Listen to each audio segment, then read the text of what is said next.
It started out with a single airy chirp that clumsily fell as if from the mouth of an infant, gentle and imperfect but terribly certain.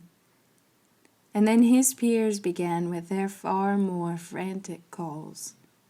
The elders also took off. They thought that they might show them which edges to soften might lead in some relic way. A handful of breeds joined in total, all clashing, all colliding, and they all had their say. Their notes thickened and formed layers so muddy, so ruddied. Stacked on top of one another, their chorus broke out like a siren. And yes, I could attempt to define each call.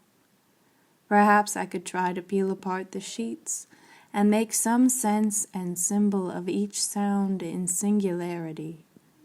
But who could separate such immaculate chaos? Eventually it got so heavy that I could no longer hear the stray dog in the far-off field. I could not make out the train from over the bridge, passing by the riverfront.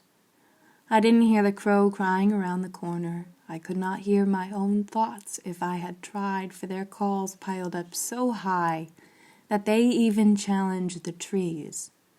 Their keys hung thicker on the bark than its own native moss, and soon even the air was consumed until it was no longer my breath that was released by my sighs, but their mad melodies.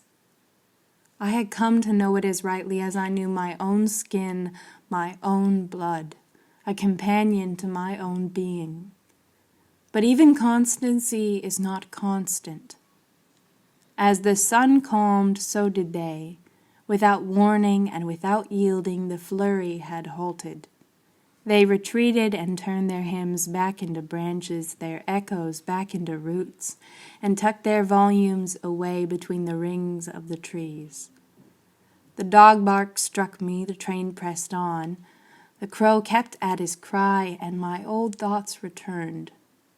Before long, it was as if it hadn't happened at all. The waters it had parted sealed back up. The earth was as it had been before. But one thing remained changed by it. It had embedded itself into my very body. It became my mindless hum, my sympathetic soundtrack, and my solace. So much so that when at night I shut my eyes to enter into the boundless world, it is their harp that I hear, and it is their song that I sing. It started out with a single airy chirp that